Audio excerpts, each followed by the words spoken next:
The Most Shameless Women on Paternity Court. De l'infidélité en série aux révélations inattendues. Chaque affaire se déroule sous l'œil attentif d'un juge sans état d'âme. Rejoignez-nous pour plonger dans un réseau de litiges de paternité, où les secrets sont dévoilés et les relations mises à l'épreuve. Préparez-vous à être captivé par des histoires d'amour, de trahison et de recherche de réponses qui peuvent remodeler des vies à jamais. Monsieur McCormick arrive au tribunal de paternité avec une plainte troublante. La femme qu'il croyait être l'amour de sa vie s'est révélée être une infidèle en série. Convaincu que l'infidélité de Mlle Ball signifie qu'il ne peut pas être le père de leur enfant de 15 mois, Gavin, il cherche la vérité. La juge, très directe, ne perd pas de temps et entre dans le vif du sujet. Elle demande si l'affirmation de M. McCormick selon laquelle Mlle Ball est un adultère éhonté est correcte, ce à quoi il répond par l'affirmative. Il cite la découverte de messages textuels et le fait qu'il l'ait vue monter dans des véhicules étranges, convaincu de son infidélité. Mlle Ball admet qu'elle a été trompée, mais maintient que M. McCormick est le père de Gavin, malgré ses accusations. M. McCormick explique comment leur relation a commencé, en soulignant les antécédents d'infidélité de Mlle Ball.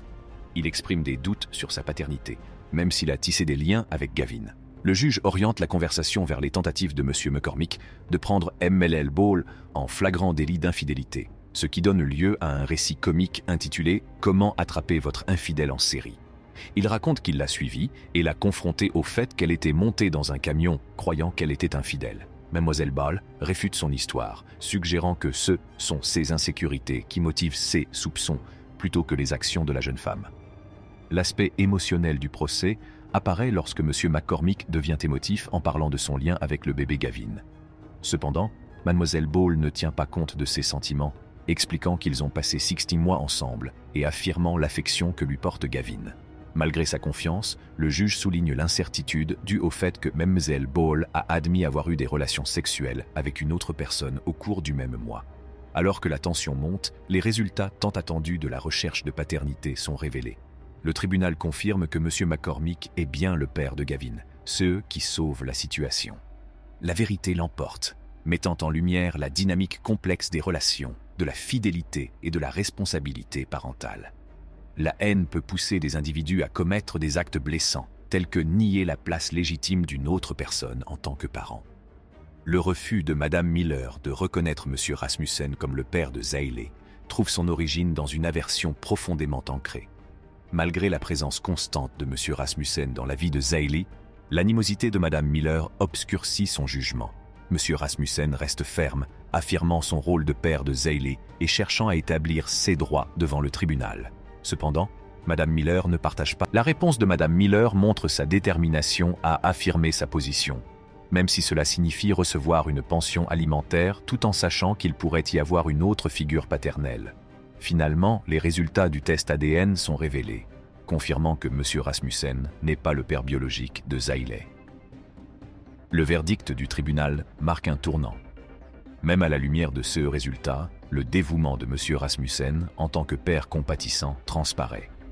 Les paroles du juge font écho au sentiment que, malgré la vérité, l'audace de Mme Miller d'attendre un soutien continu de la part de quelqu'un qui n'est pas le père biologique est digne d'intérêt, en particulier lorsqu'il y a un autre père possible impliqué. Préparez-vous à une course effrénée, car l'affaire suivante prend un tour tortueux dans le royaume des doutes de paternité. Commençons par Mlle Parker, qui déclare avec assurance que M. Morton est le père de son fils de 7 mois, Aaron. Elle prétend que la petite amie actuelle de M. Morton, Sharona, l'a influencé pour qu'il nie sa paternité en raison de sa propre incapacité à concevoir un enfant avec lui. Mlle Parker réclame 2-0 pour $7 d'arriérés de frais de garde d'enfant. Cependant, M. Morton a sa propre version des faits, que Mlle Parker s'empresse de démentir. Elle confirme avoir eu un enfant avec M. Morton, précisant que son fils de 5 ans n'est pas l'enfant en question. Elle admet également avoir entretenu des relations sexuelles avec M. Morton et Mme Lehman, la petite amie de M. Morton, mais pas dans le cadre d'un ménage à 3. Alors que Mlle Parker fait part de leur dynamique au tribunal, Mme Lehman intervient pour donner son point de vue. Elle affirme avoir encouragé M. Morton à avoir des relations sexuelles avec Mlle Parker par compassion, compte tenu de sa solitude pendant la grossesse. L'aveu sincère de Mlle Lehman sur leur arrangement non conventionnel crée un moment mémorable dans la salle d'audience. Mademoiselle Parker affirme sa certitude que M. Morton est le père biologique d'Aaron, en particulier avant une date précise du mois de mai. Cette affirmation suscite le démenti véhément de Madame Lehman. L'atmosphère de la salle d'audience s'échauffe au fur et à mesure de leurs échanges, Mademoiselle Parker insistant sur le fait que ses relations intimes se limitent à des personnes de confiance. Mademoiselle Parker raconte qu'elle a informé M. Morton de sa grossesse, précisant qu'il n'était pas le père en raison d'une différence d'âge gestationnel. Le juge tente une médiation alors que les deux femmes continuent de se disputer. Finalement, c'est l'heure des résultats du test ADN. Le sort d'Aaron est en suspens et la tension règne dans la salle. Les résultats arrivent et révèlent que M. Morton est bien le père biologique d'Aaron.